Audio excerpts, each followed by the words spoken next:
Sa Genesis 4, sina Cain at Abel ay kapwa naghandog sa Diyos.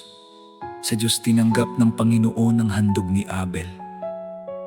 Ngunit hindi kay Cain dahil sa matinding galit at inggit, nagkasala si Cain laban sa kanyang kapatid.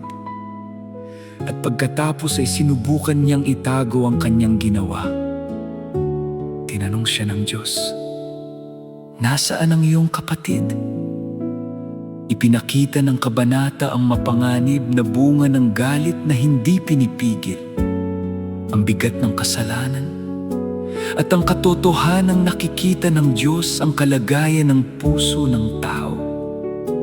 Sa kabila nito, nagpatuloy ang Diyos sa kanyang plano para sa sangkatauhan. Dalawang handog ang iyong nakita, ngunit puso ang iyong tinitingnan. Kapag ang inggit ay aking hinayaan, unti-unti akong inilalayo sa iyo.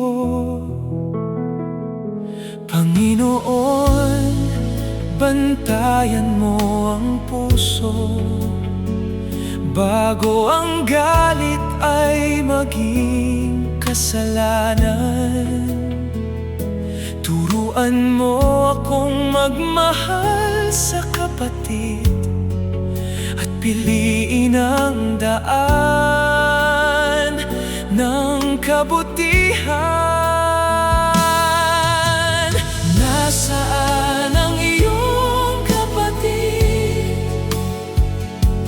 Ang tanong mo'y umaalingaw-ngaw. Panginoon, buksan mo ang aking puso upang ang kapwa ko'y aking mahalin. Huwag mong hayaang ang galit ang maghari o inggit ang maging aking gabay. Bigyan mo ako ng pusong mapagpatawad at buhay na sumusunod sa iyong kalooban.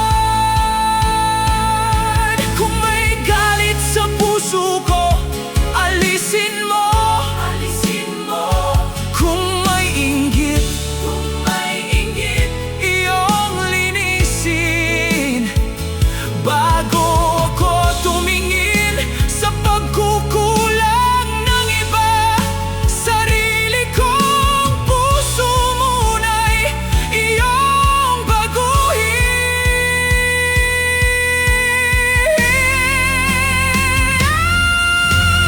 Nasaan ang iyong kapatid? Panginoon, narito ang sagot ko.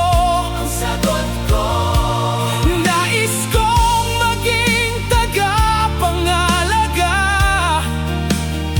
at magmahal gaya ng iyong utos. Sa bawat salita, sa bawat gawa,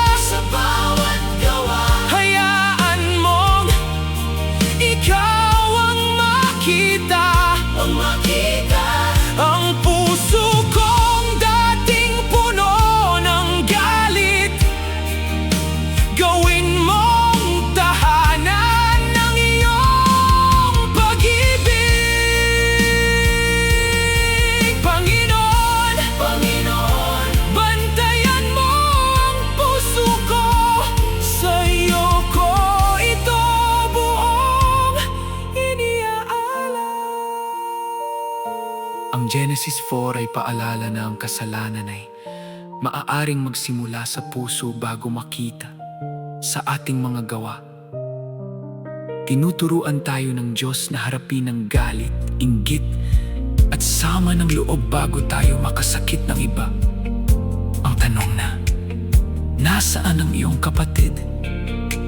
Ay panyaya ring alalahanin ang ating pananagutan na magmahal, magmalasakit, at mamuhay ayon sa kalooban ng Diyos.